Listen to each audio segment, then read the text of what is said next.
ఇక బహుజన బీఆర్ఎస్, భారత రాష్ట్రంతో ఇక బహుజన బీఆర్ఎస్ అట. నవ్వొస్తుంది ఈ స్టేట్మెంట్ చూస్తే.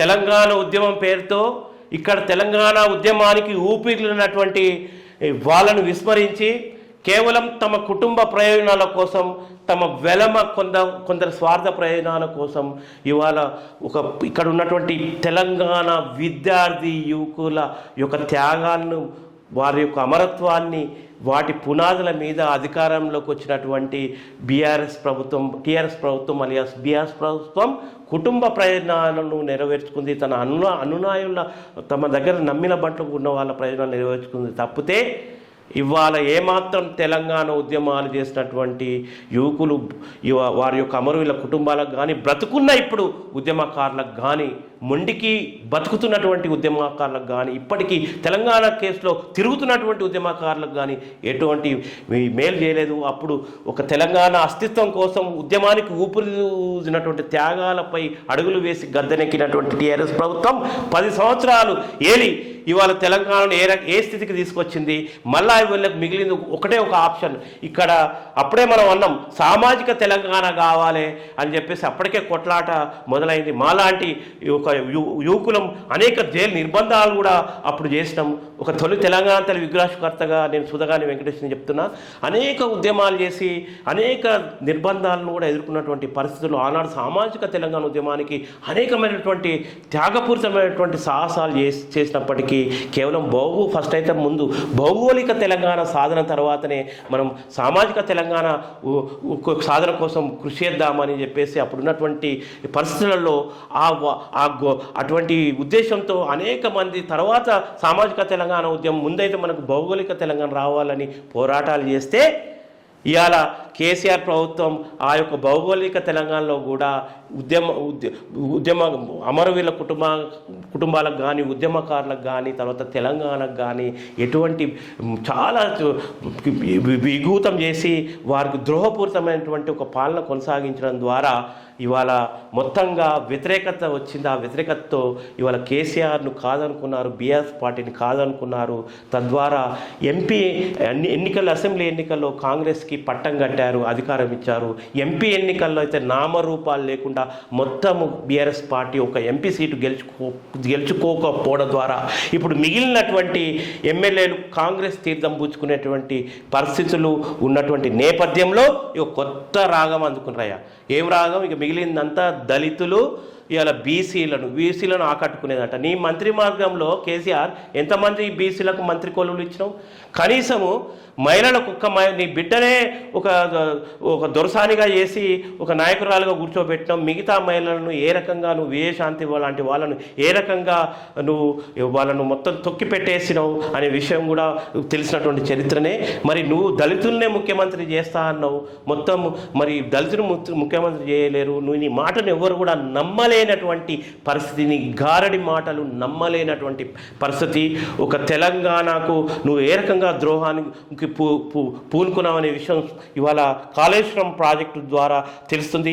మెగా కన్స్ట్రక్షన్ అనే ఒక కన్స్ట్రక్షన్కి ఒక బినామీగా, రాజకీయ బినామీగా నువ్వు కొనసాగుతూ వారికి మొత్తం కూడా నువ్వు పట్టం కట్టి కేవలం కాంట్రాక్ట్ల కోసమే ప్రాజెక్టులు నిర్మించి కమిషన్ల దందా కొనసాగించి ఇవాళ ఏ రకంగా తెలంగాణ యొక్క భవిష్యత్తును నాశనం చేసినావు. అటు ప్రతిష్టాత్మకమైనటువంటి గ్రూప్ 1 పరీక్షల్లో తెలంగాణ విద్యార్థులతో ఏ రకంగా చెలవాడినావు. ఇక్కడ నీళ్లు, నిధులు, నియామకాల విషయంలో ఇవాళ గ్రూప్ 1 పరీక్షలు నిర్వహించకుండా విద్యార్థులు ఏ రకంగా ఆటలు ఆడినావు, వాళ్ళ భవిష్యత్తును ఏ రకంగా అగమ్య గోచరంగా తయారు చేసినావు.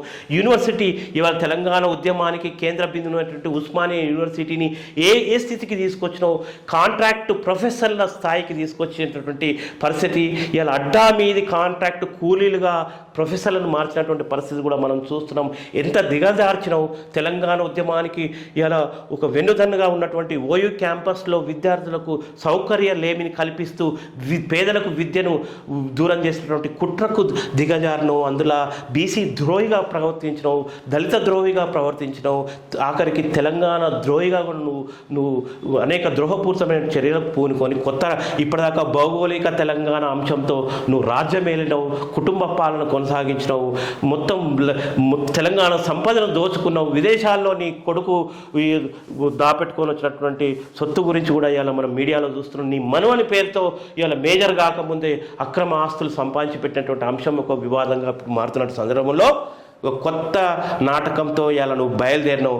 ఈ కొత్త నాటకానికి మధ్యలో ఎవరిని పెట్టిండయా అంటే ఆర్ఎస్ ప్రవీణ్ కుమార్, ఒక పోలీస్ అధికారి. ఇలా తెలంగాణ ఉద్యమంలో తెలంగాణ ప్రజలపై అనేక నిర్బంధాలు మోపి ఇక్కడ అనేక ఎన్కౌంటర్లకు పాల్పడి అనేక చిత్రహింసల కొలిమిలో అనేక మంది చిత్రహింసలు పాలు చేసినటువంటి ఈ అధికారి అంబేద్కర్ ఇలా వచనాలతో ముందుకు వస్తే నమ్మిండ్రు. మేక వన్న పుల్లాగా వచ్చినటువంటి ఆర్ఎస్ ప్రవీణ్ కుమార్ని తీసుకొచ్చి ఇలా అడ్డం పెట్టుకొని కొత్త నాటకానికి తెరలేపావు. ఇంతకుముందు నమ్మారు కానీ ఇకపై నమ్మరు. ఎందుకంటే ఇక్కడ దొరలు నమ్మి ఒక మేకతోలు నమ్ముకొని వచ్చి పులిలాగా మారి మమ్మల్ని తినేటటువంటి దొరలను నమ్మి నష్టపోయాము. ఇగో అట్లాంటి వాళ్ళని ఆర్ఎస్ ప్రవీణ్ కుమార్ లాంటి వాళ్ళని మళ్ళా తీసుకొచ్చి ఇలా దళిత రాగం, బీసీల రాగం ఎత్తుకుంటే ఏం లాభం లేదు. నీ ఆచరణ చూసినాము, నువ్వు మార్పు అనేది ఉండదు, ఎప్పుడు నీది దోసుకునేటటువంటి మనసే అని చెప్పేసి ఇక్కడ ఎస్ఎస్టీ బీసీ మైనార్టీలు ఇప్పటికీ అంటున్నారు. ఇట్లాంటి కార్యాచరణ అంటే మీకు విధి లేని పరిస్థితుల్లో ఇగో దళితులు గుర్తొస్తారు, అప్పుడు బీసీలు గుర్తొస్తారు, అప్పుడు ఇవన్నీ అంశాలు రాష్ట్ర కార్యవర్గంలోనూ భారీ మార్పులు. పార్టీ చీఫ్గా కేసీఆర్ కంటిన్యూ, ఇద్దరికి వర్కింగ్ ప్రెసిడెంట్ పోస్టులు, ఆర్ఎస్పీతో పాటు బీసీ నేతకు ఛాన్స్, పదవులకు దూరంగా కేటీఆర్, హరీష్, ఫ్యామిలీకి అవకాశం కల్పించకూడదనే నిర్ణయం, ఉద్యమకారులు యూత్కు ప్రయారిటీ, గ్రామ స్థాయి వరకు కమిటీ వ్యవస్థ పునరుద్ధరణ, అసెంబ్లీ సెషన్కు ముందే. ఒక్కటి చూడొచ్చాయా, ఇప్పుడేమో కన్స్ట్రక్టివ్ అంటే ఇప్పుడేమో నిర్మాణం చేయాలి ఎస్ఎస్టీ బీసీ మైనార్టీల యొక్క నేపథ్యంతోనే మళ్ళా మేము వాళ్ళ ప్రయోజనాల కోసమే వాళ్ళని ఆకట్టుకునే విధంగానే మేము కార్యాచరణ రూపొందిస్తున్నాం అన్నారు. కానీ ఈ కార్యాచరణ రూపొందనలో ఎవరు శ్రామికులయ్యా, ఎవరు కష్టపడాలి? బీఆర్ఎస్ జెండా మోస్తూ ఎస్ఎస్టీ బీసీ మైనార్టీల ప్రయోజనం కోసం మళ్ళీ పోరాటాలు చేయాలి, ఇప్పుడున్నటువంటి కాంగ్రెస్ పార్టీకి వ్యతిరేకంగా పోరాటాలు చేయాలి, అటు డిమాండ్ సాధన కోసం అటు కేంద్రంలోని బీజేపీ పార్టీకి వ్యతిరేకంగా పోరాటాలు చేయాలి, అంటే కష్టం చేయాలి. ఆ పోరాటాల్లో హింసాత్మక సంఘటన అయితే మనోళ్ళే బలి కావాలి. ఆ పోరాట డిమాండ్లో మీరు ఆత్మహత్యలకు పురిగొల్పుతారు, ఆత్మహత్యల్లో కూడా మేమే కావాలి, ఎస్ఎస్టీ బీసీ మైనార్టీలకు కావాలి. కానీ ఇక్కడ త్యాగాల కాడ మాత్రం ఇక అల్లుడు హరీష్ రావు ఉన్నాడట, కేటీఆర్ ఉన్నాడట, వీటికి దూరంగా ఉంటాడట, అంటే ఈ కార్యాచరణకు దూరంగా ఉంటాడట.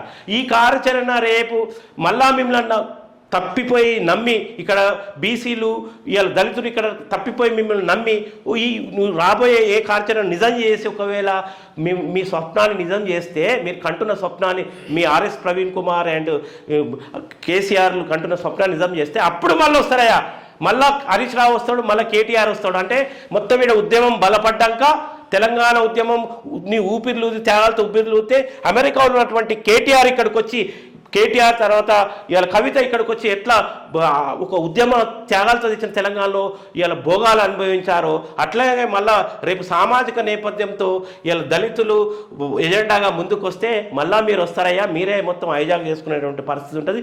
మిమ్ములే మాత్రం నమ్మే పరిస్థితి లేదు. పులితోలు మేకతోలు కప్పుకున్న క్రూర మృగాలు అని చెప్పేసి ప్రజలు ఇప్పటికీ భావిస్తున్నారు. మీ వల్ల తెలంగాణకు చాలా నష్టం జరిగింది. తెలంగాణలో ఇప్పటికి కూడా ఇవాళ నియామకాల విషయంలో చాలా ద్రోహం చేసిండ్రు. విద్యార్థుల త్యాగాలతో, ముఖ్యంగా విద్యార్థుల త్యాగాలతో ఇవాళ తెలంగాణ రావడంలో చాలా కీలక పాత్ర వహిస్తాయి. విద్యార్థుల జీవితాలతో చెలగాటమాడి 45 సంవత్సరాలైనా వాళ్ళకు నిరుద్యోగులుగా మిగిల్చినటువంటి ఒక నీచమైనటువంటి పాలన మీ పాలనగా పేర్కొనవచ్చు.